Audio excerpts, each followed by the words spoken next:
This week on the Stogie Geeks show, Phil Zanghi, founder of Debonaire House, returns. We have Aaron Loomis of Developing Palates as our guest host this evening. Our Debonaire Ideal segment will be on rums. We'll do a short hot topic segment on the methodology for a Cigar of the Year selection. You're not going to want to miss that. Plus, we have our Stogies of the Week, so stay tuned.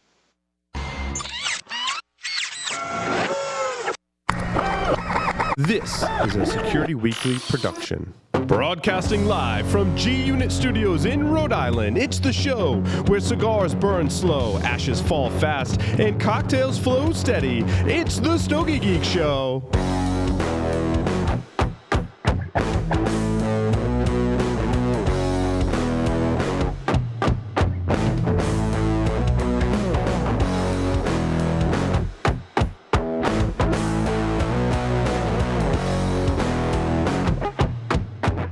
Brought to you by Bombay Cigars represent the most admired cigar culture of Cuba. They select the best of the best quality tobacco to use in the aging process.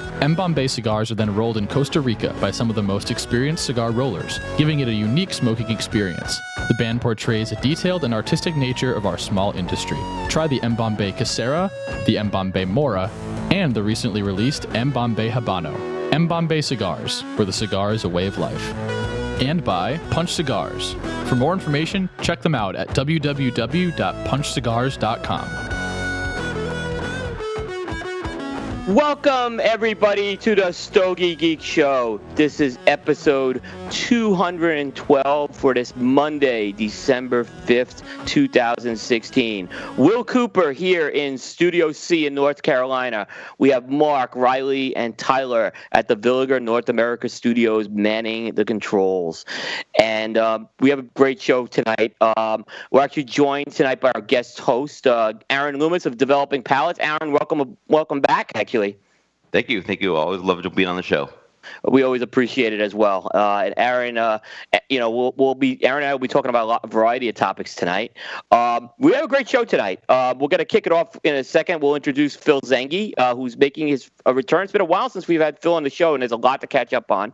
We're going to be going through a Debonaire Ideal segment on rum, and I think Phil's going to stick around for that segment. It's something near and dear to him as well. We'll have a hot topic segment on Cigar of the Year methodology, and of course, Stogies of the Week. So without further ado, I want to welcome back, and I can't believe it. I think it was February the last time we had Phil Zanghi on the show. But Phil, welcome back to the Stogie Geeks.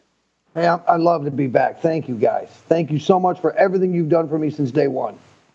Hey, Phil, the feeling is mutual. I kind of feel that I think we've watched each other grow, over the past 3 years, and it's just been. We appreciate the opportunity to have covered your brand because it's been real exciting. You guys have always been good. I mean, you believed in the ideal from the beginning. You really enjoyed the cigars before I did anything with you guys, and that was important for me to really have it not just come off as brother, Stogie Santa would say, a shill. So it all works for me. I love you guys. You guys have been really good friends. We've done the shows together, the big tobacco shows together, and had great evenings talking and smoking and just. I really, thank you for your input, and thank you for your honesty, and thank you for keeping me on the right path. Yep, I'm actually smoking, Phil. The cigar that I think in the Debonaire portfolio, there's a lot of great cigars. We've talked a lot about them, but I pulled out the Maduro Robusto, which we've talked a lot about your cigars. The Robusto sometimes gets overlooked, I think, in this portfolio, and I think I've told you offline, I've been smoking a lot of these Robustos lately.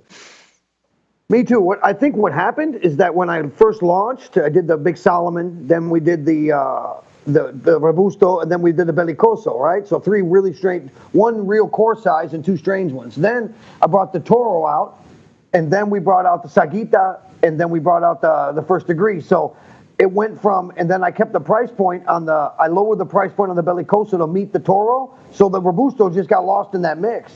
So either they went small sizes first, and then went up to the big sizes, and the Robusto wasn't even thought about then, Yeah, it's true. I think that's exactly what happened. And, it's kind of funny because a lot of times a lot of folks will reach for that Robusto or Toro first, but there was so many interesting sizes that you came up with I think that's exactly what happened. So lately I've just been finding myself going back to the Robustos in both the natural and the Maduro.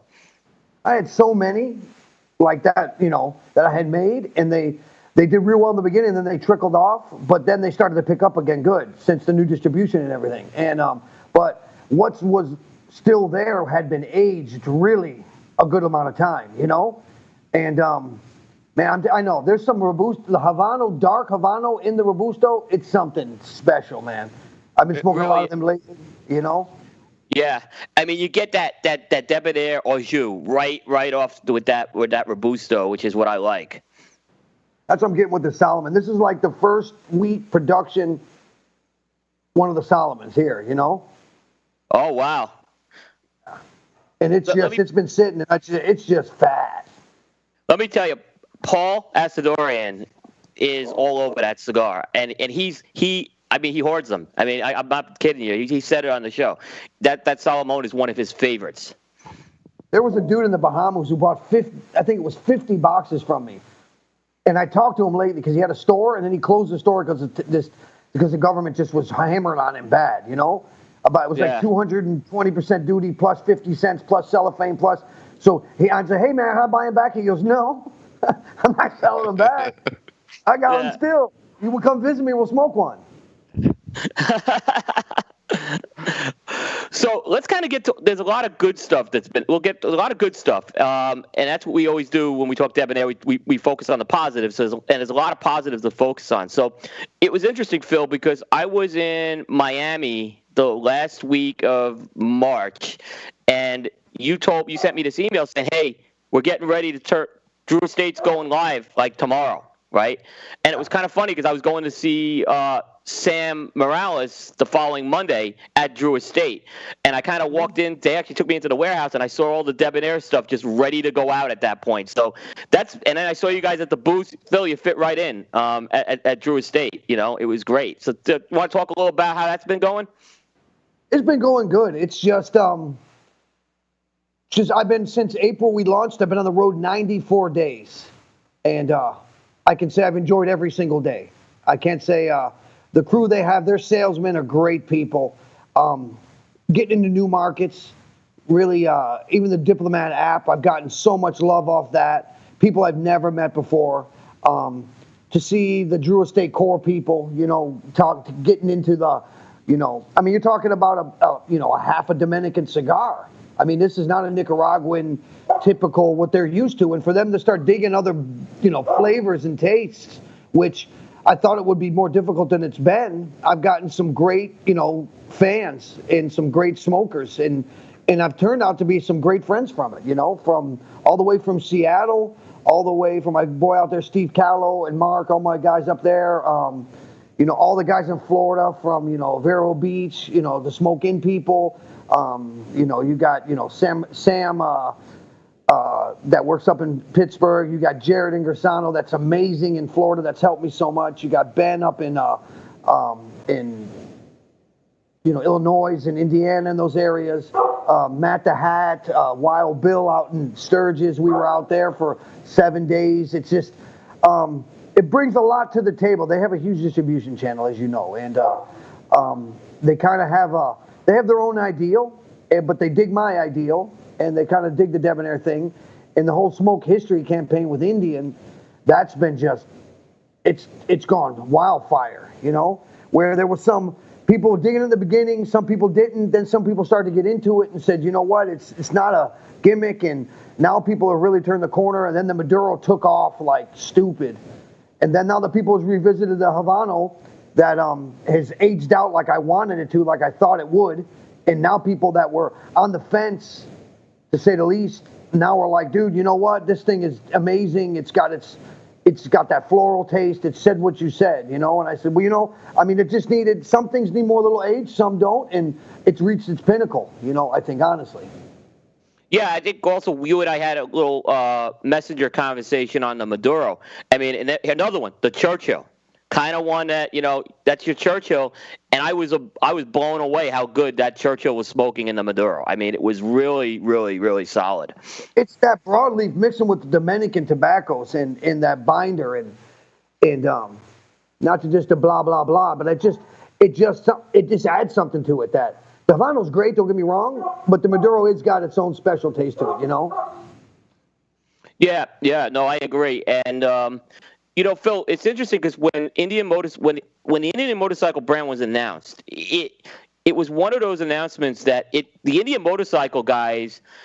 It got word to them very quickly, I noticed, and because I was watching traffic from the site, and there was a little skepticism at first. I mean, I think it was natural, but it was very quick when people came back, say, "Guys, this is not a gimmick cigar. This is the real deal here." And I was amazed how quick that feedback turned around as that cigar went into people's hands. Yeah, no, there were some people that didn't like it, and then but the majority liked it. So, I mean, what are you really going to do? I mean, hey, it's a product that I developed with a palate that I thought people would enjoy, and it's 50% Dominican, 50% Nicaraguan. I tried to meet both palates, but it's weird though. I mean, in the beginning there was people that didn't really dig the Maduro, dug the Habano, then they got into then Maduro, and now a lot of people have come back to the Habano as like a go-to stick because it's not really strong. It's got a lot of flavor to it. I think it's in its real pinnacle of what the flavor should be after the first, second production, and the third now, and I got all the kinks out of it, because it's always new. I think I got it down to pretty much the exact balance per size, and I just see people coming up, shaking my hand, loving it. Bike rallies, you wouldn't believe the riders groups are amazing. It's really, really helped me get out there fast, They're real loyal. Right.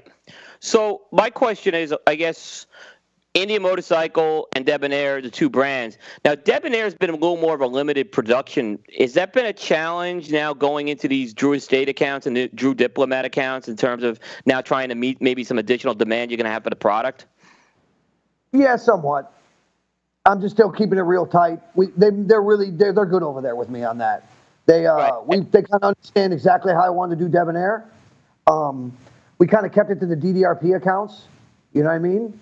And pretty much. And then if there's an account that I think hasn't met the DDRP, but I think it's worthy and they're on the pace, I can confirm it myself, which I've done a few. And they've all turned out to do well. It's the Indian that's the one because it's picked up fast. Right. And it's just trying to get it right and just keep up production quality, performance. And it's working. It's just got to work. It's a lot of work, Yeah, exactly. Will Cooper here, episode 212 of Stogie Geeks, joined by Mr. Phil Zanghi at Debonaire House, and Aaron Loomis as a special co-host. Aaron, I know I've been monopolizing the conversation. Do you have a couple questions you want to get in? Well, I guess maybe more of a comment, kind of going along with what you were saying about IPCPR this year. I mean, 2015 you had your own booth, and then this year we were in the booth with Drew Estate. You just seemed super busy. Every time I wanted to stop by and say hi to you, you always, shaking hands, talking, and things like that. Did you see a big volume increase this year? I'm telling you, it was about the same. Oh, really? It was a lot more people. But the first year I launched, it was pretty amazing, to be honest with you. I mean, it was insane. And Drew is such a busy booth. Yeah, I mean, considering how busy it is, I had a lot of attention given to me. I can say that. And it wasn't like I was just in the middle of a hornet's nest. They came over. People came. The clients I had previously came and were treated real well. I gave them all the time they needed. But it just was busy. Yeah, it was crazy. Yeah. Where was the Stagecoach parked this year? That was in the storage unit. Sorry. Yeah, I missed it. I love seeing that in 2015. Dude, I know. We're trying to figure it out. It was just such a quick thing happened. It went fast, and they have their system and they work hard at it. Yeah. Excuse me. And no, man, it was great. I just love people. I love to talk. I love to hear people excited. I love to try to pass on the ideal and pass on my passion because I truly believe what I'm doing is something special. Not for me, it's for everyone. I do believe that, I don't make cigars. I make reasons for people to enjoy their lives. And from the first initial days, Coop can attest to it. I mean, I've never changed my pitch. I've always stayed true to what I'm trying to do. Even with this giant that's distributing me, they're great people. It's a good fit. We work good together. But, it's a business, and you got to, and there's a lot of talk that goes on. Yeah. And how was the reception for Cattle Baron at the show this year? They did good, man. I'm so proud of that guy. I'm proud just to be affiliated with that guy, man. That's a real deal person. That's an authentic cat. Oh my goodness, yeah. Yeah. He was over at Trump Tower the other day. Yeah. Yeah, he just does it. He's a cattle man. He's a cattle baron.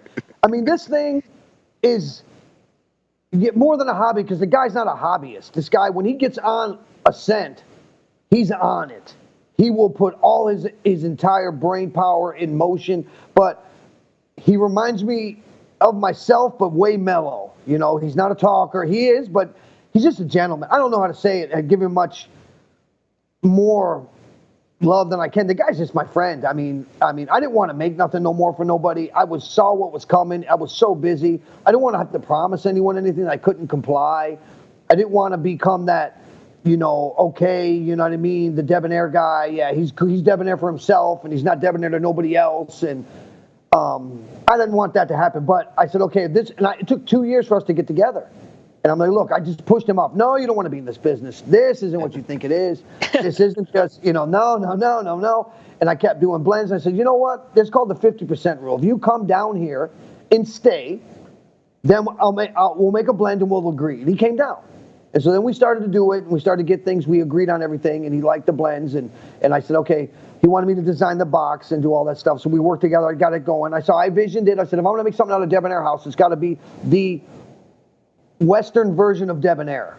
Cattle Baron, gentleman. If you look at it, it's very reminiscent. But he said, well, what do you think? I said, look at an old ammo box. Look how the burn, how it's got to be like almost a brand. And look inside. And he came up with a beautiful idea. We had my artist, they designed that whole inside like cattle drive, but underneath he had the ideas of all of his partners sign it like it's a certificate of ownership. It's just cool, Yeah. And then I went out to Montana after the last, not this RTDA, the IPCPR, what do they call it now? The IPCPR before that, I went out there to Montana for an entire week with him. Rode the range, stayed on his ranch, went out there and fed cattle, gave them like the minerals, gave them all the stuff they needed. Visited stores. I think it was like 1,600 miles just in the state of Montana, because there's not many stores there at all. I think there's we visited 1, 2, 3, 4 stores, and then did 3 events. And I'm talking, it's like 50% tax. It's crazy, but they love him, and he's done well, man. He's sold out pretty much of his first production, close. Nice. In the worst time in the world to get in the business. Yeah. And for folks who don't know, we're talking about Brian Moussard. And this guy, he really exemplifies the debonair ideal. I mean, and you connected me with him. And I've gotten to know him. I actually met him in person at IPCPR. He's been on the show. And by the way, his steaks, oh my goodness. It's true. I mean, we cooked some up. We cooked some up on the show once, Phil. I mean, it was unbelievable. I was up in Rhode Island. Paul and I cooked some up. I saw that. They were good, right? They were good, yeah. Except as Aaron, you see the plastic utensils. Yeah, Aaron pointed out. You guys don't have. We forgot the real utensils. We were using plastic forks and knives, but it was still good. I'm not trying to hate. I didn't want to bring that up, but that was. I'll do the debonair. It wasn't debonair. It wasn't debonair as we're stuffing our faces either, but it was good, and we paired it with the cigar, and it was a really good pairing as well. And like I said, folks really need to check out. And it's a good value price cigar. It's like in the $6 to $8 range, so you're getting a really high quality cigar for a price. Just good people. That's all I can say about him. He treated me really well with his folks, and they all rode me out. We went out and ran cattle and moved cattle around. He had I think it was 68 head he had to move that day and ship. So him and all his kids and everything, each one of them rode with me, and I know they were quizzing me in the sea. I mean, these are cowboys, man. These are real ranchers. These people live by their word. They live by what people say out there. They trust each other. You have to, man, because it's life or death out there. This isn't some dude ranch where you're out there on vacation. This is thousands and thousands of acres with thousands of heads of cattle. And between him and his 4 other partners, arguably, some way, somehow, you eat their Angus beef, I think. with his bulls, his breeding, and his feedlot. I guarantee you, when you eat an Angus steak, it came from him somehow, some way, with his people. Yeah, I mean, he's, like I said, he is a top dog in the cattle business. I mean, he's part of the Cattlemen's Trade Association as well. He's very high up there, and in fact, that's where you guys launched the cigar. Actually, he was at their convention, San Diego, and they just made him president of the Montana Cattlemen's Association, and they did. God bless him. Yeah. Congratulations, Brian. And I'm going to do this year in February in Nashville the Cattlemen's Association, and I think we're going to do an event at the Standard Club, which it's the Debonaire House. We have the Humidor sponsor there. It's that private club downtown Nashville that we do the fights at and all that. That famous one there that I've told you about. We talked about it. Standard, the Smith House. Oh, that's excellent. That's excellent. We're going to do a Cattleman's steak cigar thing there. Really cool. Doesn't get better than that. Doesn't get better than that. Now, we had Brian actually on the show, I'll just say, and it was back in May, and he actually, if you see the interview, he was at his ranch. He literally just gotten off the range, and if you look at this place, this was a ranch he was doing this thing at, is what I'll tell you. It was really cool. It was just a great setting. Yeah. It's God's country. It's Big Sky country, and I mean, it sounds corny, but when you go there, it's I don't know. There's only way to explain it. It's Big Sky country. There's so much flat land and these huge mountains, and it looks like it goes on forever, the sky. And it's just beautifully blue, clean, so nice. Yeah. And Phil, you've been good. You've introduced us to a lot of, obviously Brian, you made a great introduction. Another person that, you kind of made an introduction, and we had him on the show last month, so actually back in October, was Chris Topper. And you worked on a project with Chris Topper as well, his anniversary cigar. Absolutely, yeah. That double perfecto. I had made that cigar 6 years ago for a project that for the people in the Bahamas, and they had to close the store. So I just sat on them, and me and Topper are talking. I said, "Dude, smoke these. It's Penn broadleaf. It's Habano. It's kind of along the lines of kind of what you originally made. It's a perfecto. That's what you're famous for. And what do you think?" And I mean, they aged out. They're good. I mean, they're a good stick. It's not strong or powerful. It's not debonair at all. It pretty much was my first re-entry into the cigar industry, And Topper, that's another one I can't speak high enough.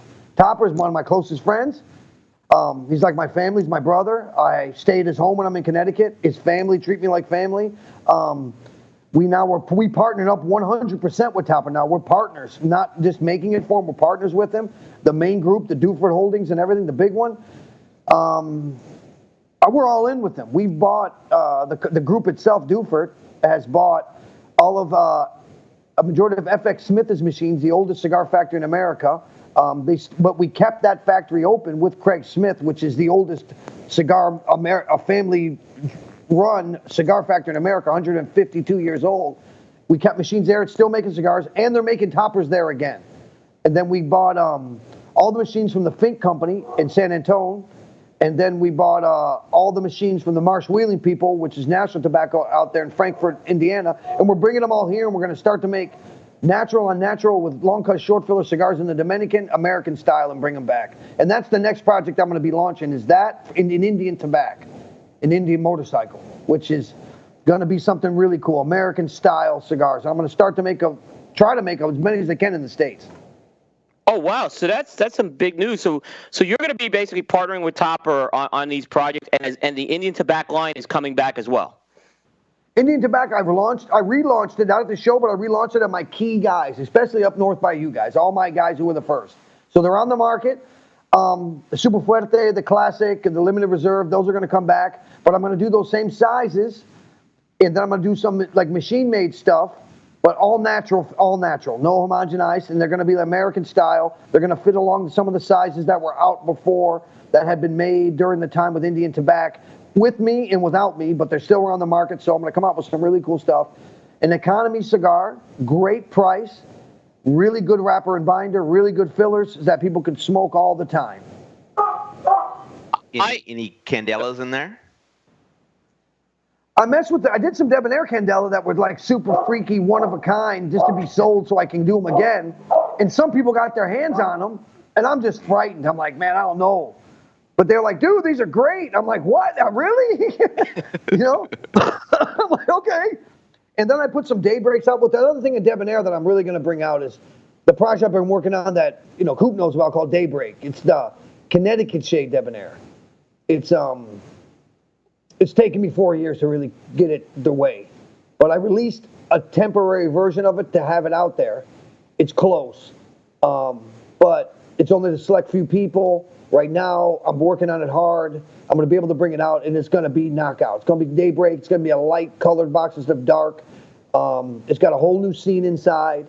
It's a morning scene with Mr. Debonaire and his wife sitting on the front porch, looking over actually in the back porch, looking over the pond and the barns and the fields, drinking some coffee.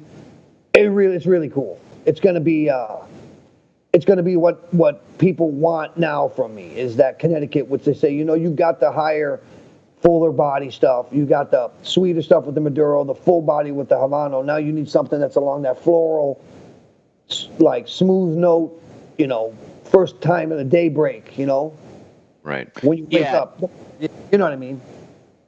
Yeah, no, I think that is going to be that kind of complete, because you have those gateway cigars with the First Degree, which will get you into those lines. But I would say that Daybreak type of cigar that Paul Asadorian talks about, that's probably the one area of your portfolio that you to address, and that's awesome right now. So I can't wait. Expect the full version we'll see next year. Probably, yeah. I'm getting close to it. I'm gonna take it and let it sit real good and get it just right, But you'll get some, Coop. You will. I'm not worried about it. Yeah, I know I'm not worried about it. No, it's funny because you had talked to me about it, right? And then I heard there was some floating around because we got emails on it, and so I know, but obviously it was because of FDA too. So yeah, people were asking me about it. I said no, I knew about it, but I knew it was probably coming out, but I guess you had to get some out because of the FDA deadline.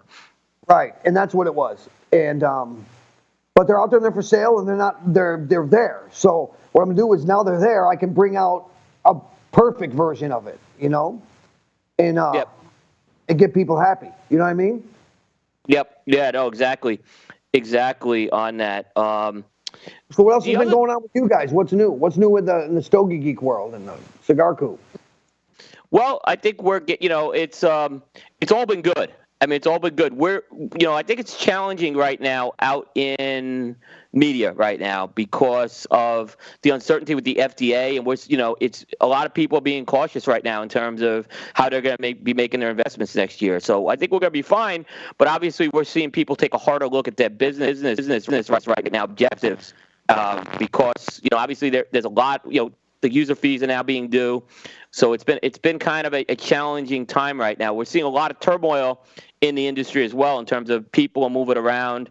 There's we're hearing some talk of people possibly selling. So, but I haven't lost the passion for covering this industry, which is good.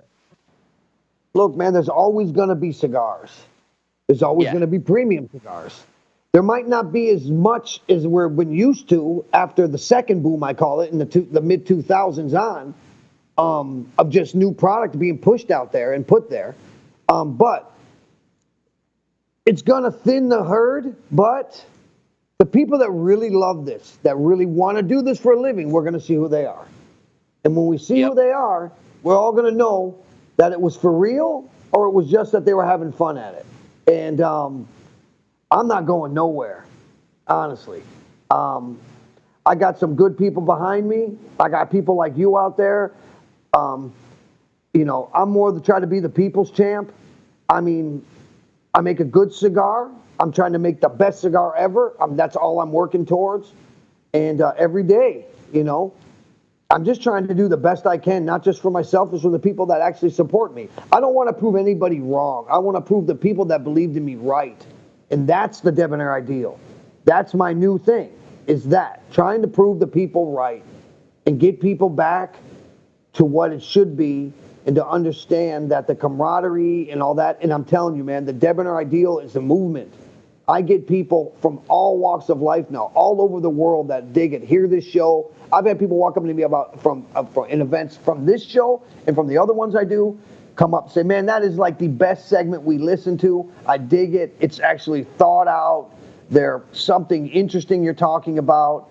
It has to do with cigars, but it has to do, it's in the middle of a cigar program and you talk about life things, stuff about choices and opinions and how to be better. That's all I want to be, is better. That's what you guys help me do, is be better at it. I got no ego anymore, man. I always prefer the critique than the praise, because how am I going to get better? How am I going to give you something? I want to be the one that you love. I want to be in your top 5 at all times. You know, the best compliment I get sometimes, people say, you know what, man? I smoked one of your cigars. I forgot how good it was. I'm like, really, man? They're like, Zanghi, you're right, man. It's so different. I'm like, let's smoke everybody's stuff and come back to mine. Mine's unique. So is other guys' stuff. I don't just smoke my stuff. I mean, I get all the Drew stuff now, like you can't believe, everything. Tat stuff. I mean, I'm cool with everyone. They're all really cool with me, you know? And I support everybody in the industry. If I believe that they're worth being supported, I will spend my money on it. And I mean, I smoke. I don't hoard. I don't sit them in my humidor for too long, because I'm a power smoker, man. I just smoke the daylights out of stuff. Yeah, you know, Phil, we got some really interesting feedback on the Debonaire Ideal, I'd say, in the last few weeks, because the election up here in the States, and we all know the story about the election, there was a lot of negativity. And we actually tried to do a positive. People were kind of coming back and they were complimenting some of the positives that segment, and it's meant to be a positive segment. And like I said, the night before the election, we actually did a positive spin on things, and it was actually, for me personally, it was refreshing, because that election, we have to be on social media to keep on track of stuff, but I tell you what, I was ready to punt with the social media about November 1st. I mean, I just had it, right? But the cigar, being with cigars, practicing this ideal, it kind of got me through it, and I'm not just saying that. Look, man, it's not me. The ideal is everyone. I just egg it on. I try to incite something different. Thought, truth, no one's perfect. I'm not perfect. No, I'm not even trying. You know what I mean? It's just, dude, be better tomorrow than you are today. And what we just went through as a United States of America, as an actual country, is unprecedented. It has a lot of different things that we'll see. But you look at it. One lost, one won. That's the way it is. That's how it is. We got to accept what we are. I'm not going to badmouth my president. I didn't badmouth the last president when I'm overseas. He's the president. It's the highest seat in the nation. It's our guy. So you might not like him. You might not like what they're going to be doing, but you got to understand. But your goal as an American and as a patriot, as an American citizen, is to understand what is going on and be part of the process. Somebody went out there and voted. A lot of people went out and voted. So that's something. That's saying that America wants change in one way or the other. And I'm not a political guy at all, and you know me. But Somebody went out there and voted. A lot of people went out and voted. And I'm watching that night going, but you know what? God bless America. And I hope it turns out way better than we expect. That's all I can say. I hope so too. So, Phil, what was the reaction was the DR pretty shocked about the election result? Yeah, no. This was crazy. I traveled on the 9th to go on the road. That's right. Yes, you were. It was like in the Miami airport. It was like, I don't know how to explain it. It was like shock. People were just like, "What?" It was like that. It was like that mannequin challenge. That song was on. It's like, what's up? I'm just happy. I'm like, hey, we got a new president. And like, and the people know what to say to me. I was like, what am I supposed to do? I'm happy all the time. I'm like, you know what? Hey, I'm traveling. I'm going to go eat some sushi. I don't know what you're going to do. There's a smoking lounge in here. I'm going to go smoke and drink some iced tea. Yeah. I don't know. Yeah. To give you an idea, in North Carolina, we had another month of it because the governor's race just got called today. And so it was that close, and there was a recount. So finally today we had some closure in North Carolina to this, which it dragged on longer, unfortunately, because that was like a microcosm of the national election in a lot of ways too. What was going on here in North Carolina? Are you wearing that sport jacket for me, or are you just trying to make it happen? No, the sport jacket. This kind of. I am a sport jacket guy for the most part. I don't wear hoodies. No hoodies here. We're hoodie-free zone. Now, I can't speak for Paul with his Uggs and stuff like that, which we, but no, it's you know me, Phil. I'm like. You make me laugh. I love you, Coop. You're just funny, man. You're just a good guy. I've had some really good conversations with you, man. Not even about tobacco. You're a smart guy. I don't know the listeners out there know how smart he is. He works for one of the big ones, man, and he's as smart as the day is long, This is just his fun thing. Right, Coop? No, it actually is. I mean, I was just all day, I have another job. That does pay the bills, but so Paul actually now has. I don't know if you know, Paul actually is doing the podcasting full time. So he's actually left his day job. So he's actually going full time with this now. Really? Yeah. It's doing good.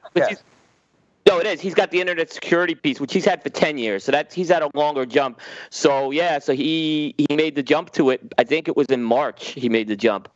Because it was definitely after you were on, and he's doing great. He's really happy. He seems like the world's lifted off his shoulders right now. God bless all you guys, man. Yeah. And no, we just got to stick together, guys. We got to keep this fun. Let's not remember fear, resentment, fear, and anger. Those are the three worst emotions you can have. You know what I mean?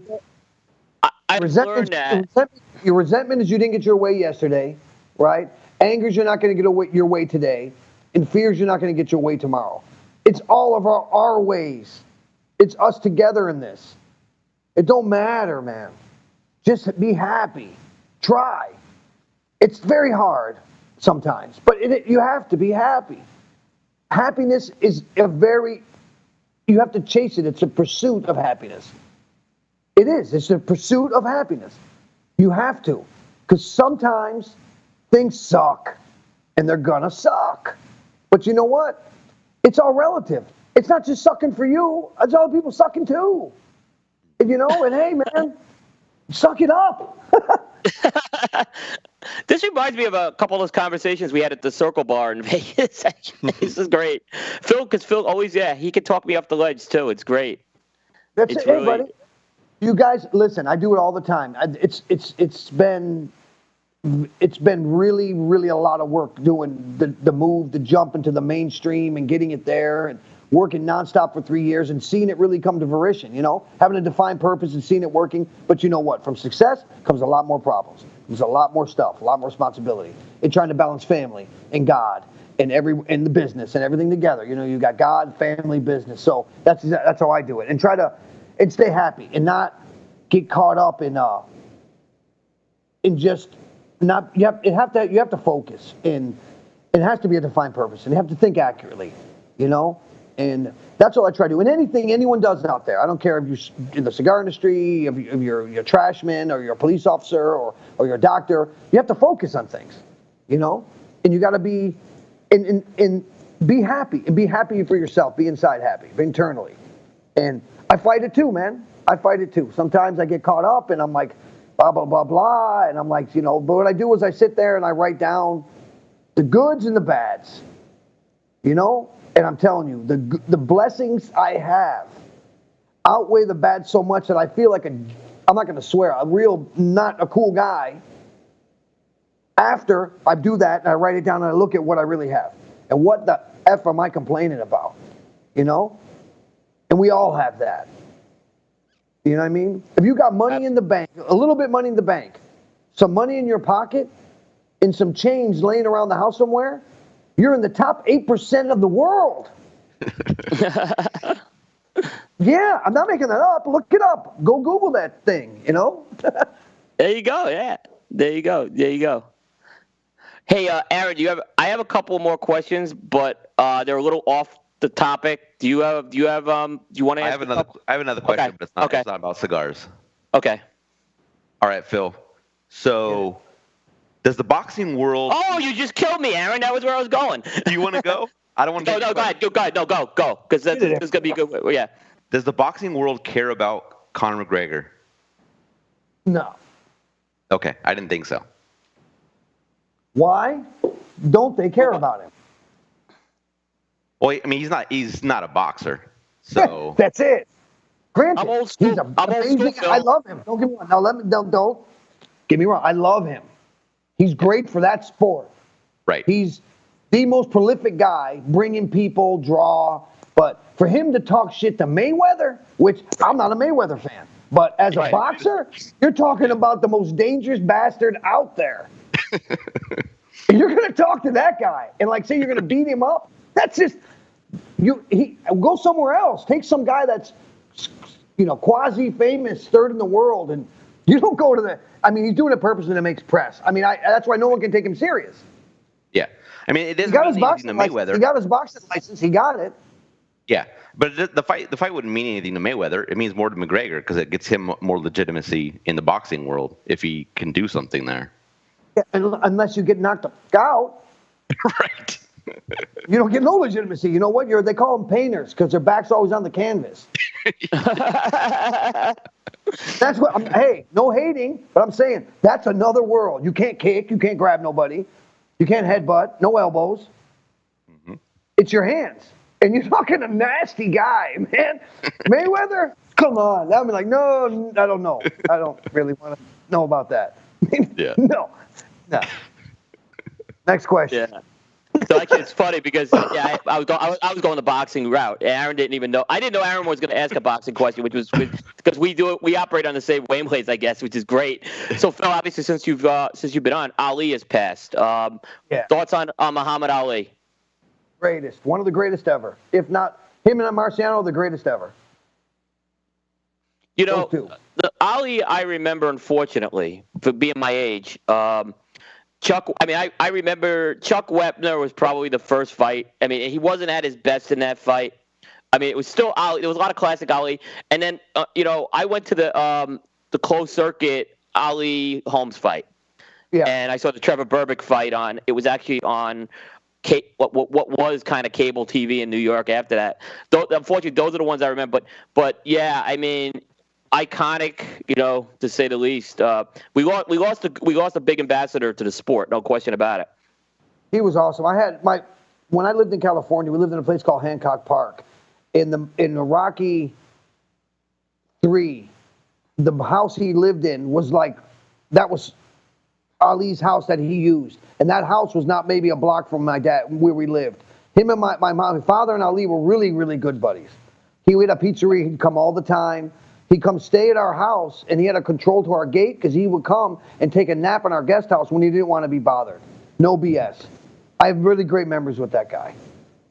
And he was one of the nicest people you ever want to meet, honestly. He would go every week with $1,000 in silver dollars to the kids' hospitals, burn clinics, cancer clinics, and do magic for kids. And not many people know that about Ali. I mean, I remember him. I was boxing at the time, and I was young, and I was Golden Gloves and doing all that stuff and trying to be the best I can. And he's like, look, man, you're like me. You're a talker. Look at me. I can't even talk anymore. Don't take this route. He told me that. I'm like, what? He's like, listen, do all the youth boxing. It's great. You'll be a better man for it. But the next level, because I'm looking at you, and you're never going to be big. Your dad's huge. My dad's 6'5", giant like him, bigger than him. But he says, you're not going to look at your hands. You're never going to be that big. You're not going to be that size. So, and the kings are the heavyweights. But that's what we don't even have anymore is heavyweights. We got what? The guy Tyson Fury? And we got those two Klitschko guys? Come on, man. No. Granted, there's no one out there. They've held put it this way, no one's held the title that long ever, right? From the Klitschko. But look why. There was nobody out there, no competition. I mean, and I like Klitschko as a human being.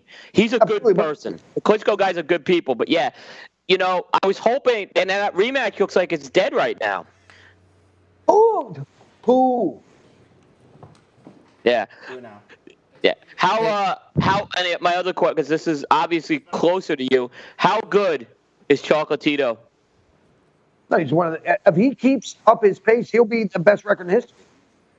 I at IPCPR, Sammy did tell me he was coming to the booth. He knew I was a boxing fan. He told me. Unfortunately, I had to keep my appointments. Unfortunately, and so I did miss him, which killed me. It killed me, right? Because if you haven't seen this guy fight, okay, you need to see this guy fight. Okay, he's now up to 115 pounds, and he combines speed and power. Like I've seen Noah, and he's excitement in that ring. If you are disillusioned with boxing, saying it's not as good as MMA, you need to watch this kid fight. He's the real deal. No, he has for a flyweight, Mosca, right? He hits really hard, and he's a real. I was there for a while with him. He's a mellow guy. He don't talk much. He didn't say much. He was just real mellow. He was up in he came down from training camp. He's real mellow. I don't know the smoke. He was cool. He was a nice guy, but he didn't say nothing. He was just real mellow, you know. But look at his record. He's 46-0, right? Yeah. So 46, 47, 48, 49. If he gets, say, arguably 5 or 6 more fights, he'll be the best record ever. He'll be better than Marciano's record, better than Mayweather's, anyone. Yeah. I mean, it's going to be interesting if he goes up to bantamweight now. That's 118. That's when you start moving up in weight. That's when and age starts to factor. It's going to be interesting. He'll be beating some bigger guys, so that will be real interesting to see. Everything gets interesting. Yeah. Now you were at IPCPR, and I guess Mike Tyson popped over, right? No, I went. I heard that he was doing a signing. Okay. Upstairs at this sports memorabilia place. So I took off. I bought a pair of shorts. He signed them, and we got pictures with him and stuff. And then I know he likes birds a lot. He likes the pigeons, the roller pigeons. So I told Pedro that works with me, I said, watch this, man. He'll talk to us a lot longer. So they're trying to push us out and say, hey, Mike, you still messing with those birds? He goes, what? Come here. I swear to God, he grabs me. He pulls me over, and he's like hugging me. He goes, look. And he gets his phone, and he's showing me all these pictures of the birds. And I'm just like, man, Mike, I love you, man. He's like, I love you too, man, but look at this bird. So he showed me the bird. Then the lady's like, we got to get it moving, Mike. He's like, be quiet. Look at the birds. And that's it. So and then I go, my people are waiting. All right, man, but hey, man, thank you. I said, I love you, Mike. I love you too, buddy. And then we left. Phil, I know the place you were at, right? Because that place in Vegas a few years ago, Pete Rose is there all the time. So he makes a lot of signings there. And I happen to see Pete Rose there. I know you just can't go up there without buying something, right?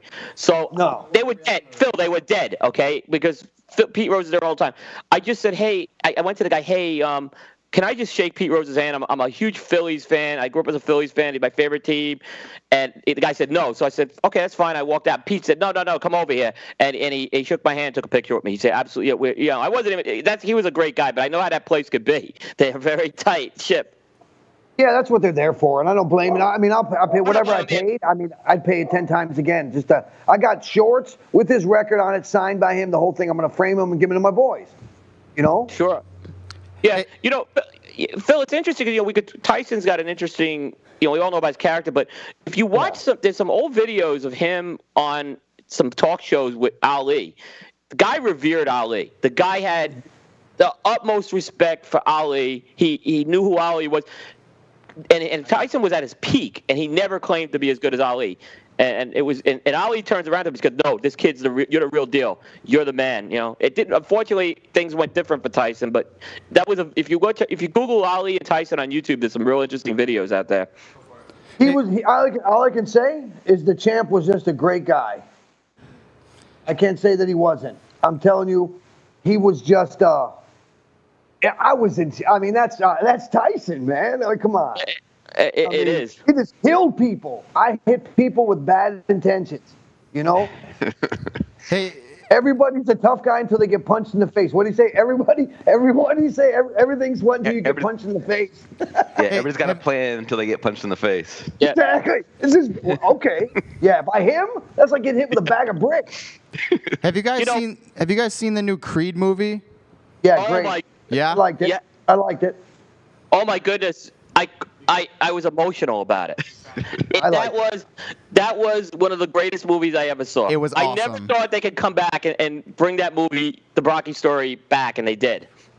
No, they spun it, man. It's Apollo Creed's kid. Yeah. Yeah. Come on, man. Everyone wants Apollo Creed's kid. Yeah, we need the Creed back. It's coming in America, man. James Brown, man, he got killed by the Russian. It's just awesome, you know? I just get excited. Now, if you follow TotalRocky.com, it's a site dedicated to Rocky, and they have a lot of connections with the production. This Creed 2 story is going to be very interesting because it sounds like they're going to do it Godfather style, where they're going to go back and sort of tell more history about Rocky and Apollo. That's for the next Creed, and they are doing the next Creed movie. They've confirmed that. So Really? that appears to be the storyline right now, which I think is going to be real intriguing how they're going to do that. I don't care. I'll watch it.